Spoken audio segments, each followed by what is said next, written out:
Hello बच्चों, कैसे हैं आप? उम्मीद करती हूँ आप बढ़िया और एकदम मजे में होंगे, खुश होंगे और अपने लाइफ को एंजॉय कर रहे होंगे। बिल्कुल जी, खुश रहिए, स्वस्थ रहिए, मस्त रहिए, यही जीवन जीने का सार है। देखिए, जब हम खुश होते हैं तो हम कार्य भी निपुणता से करते हैं ना। तो चलिए, रहते हैं खुश और बढ़ते हैं अपने अध्याय की ओर।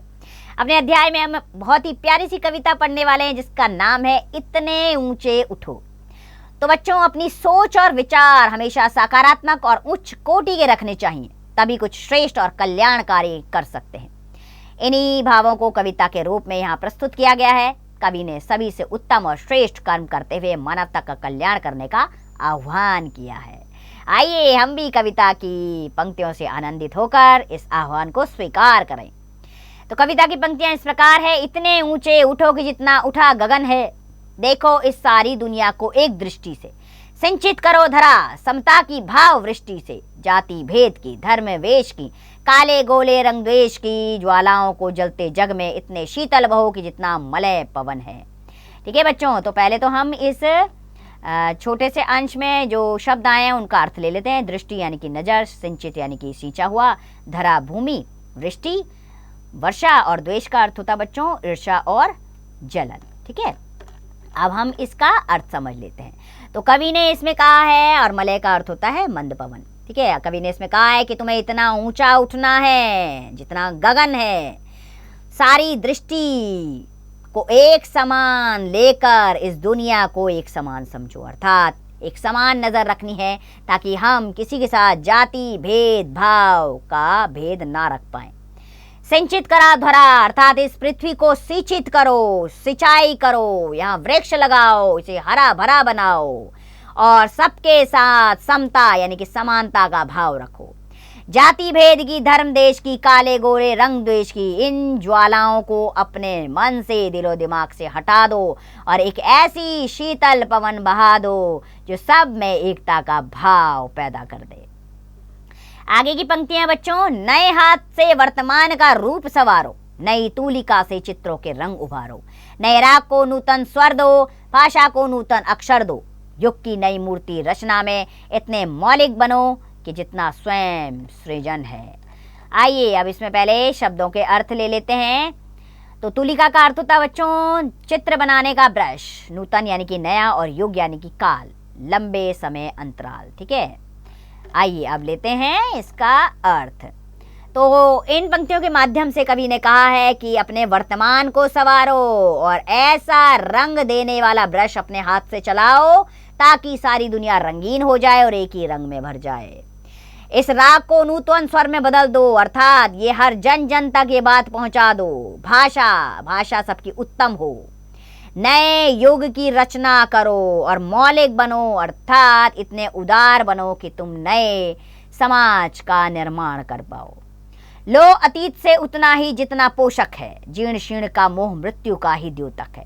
तोड़ो बंधन, रुके न चिंतन, गति जीवन का सत्य चिरंतन, धारा के शाश्वत प्रभाव में इतने गति में बनो कि जितना परिवर्तन है। पोषक का अर्थ होता है बच्चों पुष्ट करने वाला। तो कवि ने इन पंक्तियों में कहना चाहा है कि अपने अतीत से केवल अच्छे विचार उठाओ और उन्हें वर्तमान और भविष्य तक ले जाओ। जो गलत धारणाएं हमारे इतिहास में थी उन्हें वहीं छोड़ आओ, उन्हें अपने साथ मत ला दो। तोड़ दो सारे अंधविश्वास के बंधन, केवल चिंतन यानी कि अपना विवेक साथ में चलना चाहिए, अच्छे विचार साथ में चलने चाहिए। जीवन को सत्य रूपी गति दो और धारा के शाश्वत प्रभाव अर्थात सत्य के प्रभाव में बहते चलो और अपने जीवन को गतिमय बनाओ ताकि इस समाज में तुम परिवर्तन ला सको।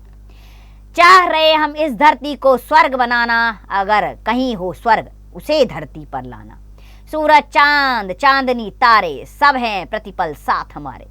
दो कुरूप को रूप सलोना, इतने सुंदर बनो कि जितना आकर्षण है। प्रतिपल अर्थात हर क्षण। तो कवि ने कहना चाहा है इस धरती को स्वर्ग बनाने की ठान लो। अगर तुम्हें लगता है कि स्वर्ग कहीं और हो तो उसे इस धरती पर उतार लो। सूरज चांद चांदनी तारे सब हमारे साथ हर पल मौजूद है। दो कुरूप को रूप सलोना, अगर तुम्हें कोई कुरूप लगता है तो उसकी हंसी ना उड़ाओ, उसको सलोने रूप में परिवर्तित कर दो। उसे इतना सुंदर बनाओ कि वो सबको आकर्षक लगने लगे। अर्थात किसी की हंसी ना उड़ाइए, किसी की अंदर कोई कमजोरी है तो उसकी कमजोरी को दूर करने का प्रयास कीजिए, लोगों की सहायता के लिए आगे बढ़िए, मददगार बनिए। तो बच्चों, द्वारिका प्रसाद माहेश्वरी द्वारा लिखी गई कविता जिसमें स्पष्ट तौर से संकेत किया गया है कि समाज परिवर्तन का समय आ गया है और दायित्व हमारे और आपके कंधों पर है। कोई और इस समाज को परिवर्तित करने नहीं आएगा। ये हमारा देश है, हमारा समाज है, तो इसकी रक्षा करने का दायित्व भी हमारा ही है। चलिए बढ़ चलते हैं अभ्यास प्रश्नों पर। मौखिक अभिव्यक्ति का पहला प्रश्न, कवि विश्व में कैसा परिवर्तन चाह रहा है? कवि विश्व में क्रांतिमय परिवर्तन चाह रहा है ताकि सब एक समान, एक दृष्टि से रहें। इसी प्रकार बाकी के प्रश्नों के उत्तर स्वयं दीजिए।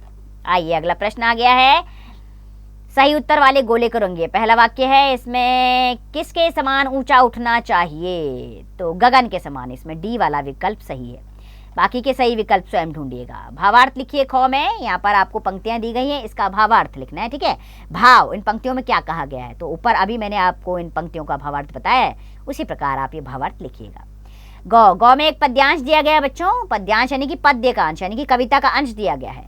इसको 2-3 बार पढ़िएगा और इससे संबंधित 4 प्रश्न हैं, ये आपको इसी पद्यांश में से मिल जाएंगे। गौ में प्रश्नों के उत्तर लिखने हैं। पहला प्रश्न है, कवि समाज में क्या क्या परिवर्तन करना चाहता है? कवि समाज को एक रंग में रंगना चाहता है, सबके साथ समान भाव रखना चाहता है, सबको समानता की दृष्टि से देखना चाहता है, भेदभाव की जंजीरों को तोड़ना चाहता है, एक सकारात्मक प्रभाव लाना चाहता है ताकि कोई अपने पराये का भेद ना करके सबको समान समझे। इसी प्रकार बाकी के प्रश्नों के उत्तर स्वयं दीजिए। कल्पना की उड़ान का प्रश्न, बड़ा करने के लिए जरूरी है बड़ा सोचना। प्रस्तुत कथन को अपने शब्दों में समझाइए। देखिए, अगर आप कुछ बड़ा करना चाहते हैं तो आपको सोच भी बड़ी रखनी होगी, इसका अर्थ यह है। भाषा की बात का प्रश्न, नीचे लिखी पंक्तियों में शब्दों पर ध्यान दीजिए, ठीक है। तो लय तथा तुक है, लय एवं तुक की कविता का प्रथम गुण माना जाता है। कविता में तो तुकांत शब्द आपने ढूंढने हैं और यहाँ पर लिखने हैं, तो ये कार्य स्वयं कीजिएगा। ख में विलोम शब्द लिखने हैं, ऊंचा का नीचा विलोम होता है, बाकी के विलोम शब्द स्वयं लिखिए। गौ, पर्यायवाची शब्द लिखने हैं, कमल, कमल का क्या होता है? पंकज, ठीक है। इसी प्रकार जलज और बाकी के पर्यायवाची शब्द आप स्वयं लिखेंगे। विषय संवर्धक गतिविधियों में क्या करना है आपको? इस कविता को कंठस्थ करके अपनी अभ्यास पुस्तिका में लिखिए और द्वारिका प्रसाद माहेश्वरी जी की अन्य कविताओं का संकलन करके उन पर कुछ वाक्य अपनी पुस्तिका में लिखिए। आइए एक बार कवि परिचय भी ले लेते हैं। तो बच्चों, द्वारिका प्रसाद माहेश्वरी का जन्म 1 दिसंबर सन 1916 ईस्वी में ग्राम रोहता, आगरा, उत्तर प्रदेश में हुआ था। इन्होंने बाल साहित्य पर 26 पुस्तकें लिखी। इनके अतिरिक्त 5 पुस्तकें नव साक्षरों के लिए भी लिखी। इन्होंने अनेक काव्य संग्रह और खंड काव्यों की भी रचना की। बच्चों के कवि सम्मेलन का प्रारंभ और परिवर्तन करने वालों के रूप में इनका योगदान अविस्मरणीय है। इनको text book planning and depression हेतु उत्तर प्रदेश हिंदी संस्थान द्वारा बाल साहित्य भारती पुरस्कार से सम्मानित किया गया। इनका निधन 29 अगस्त सन 1998 को हुआ था।